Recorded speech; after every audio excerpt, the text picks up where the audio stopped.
স্ত্রী। খুব সাধারণ জীবনযাপন করেন তিনি, অনেক ভদ্র একজন মানুষ।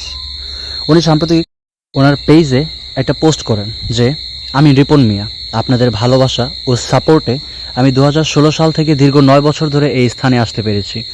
এই সময় আমার দ্বারা কারো ক্ষতি, কারো কোনো রেকর্ড নেই বা এমন কোনো রেকর্ড নেই।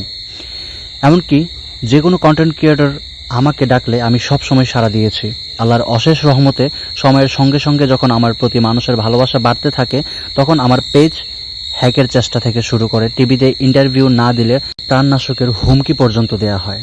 আজ সোমবার ঢাকা থেকে কজন টিভি সাংবাদিক আমার বাড়িতে এসেছিলেন। তারা কারো অনুমতি না নিয়ে আমার পরিবারকে ভিডিও করতে থাকে এবং দূরে ক্যামেরা রেখে উল্টাপাল্টা প্রশ্ন করেন। এমনকি পরিবারের মহিলা সদস্য ঘরে থাকা সত্ত্বেও তারা অনুমতি না নিয়ে ঘরে ঢুকে যান।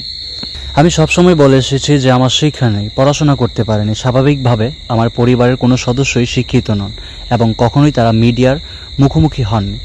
আমি কোনো সময় আমার পরিবারকে ফেসবুকে দেখিয়ে টাকা আয় করতে চাইনি। টিভি চ্যানেলের নাম চাইলে আমি প্রকাশ করতে পারতাম, তবে কাউকে ছোট করার উদ্দেশ্য কখনোই আমার ছিল না। এই ঘৃণ্য কাজটি যারা করেছেন তারা নিজের বিবেককে প্রশ্ন করুন।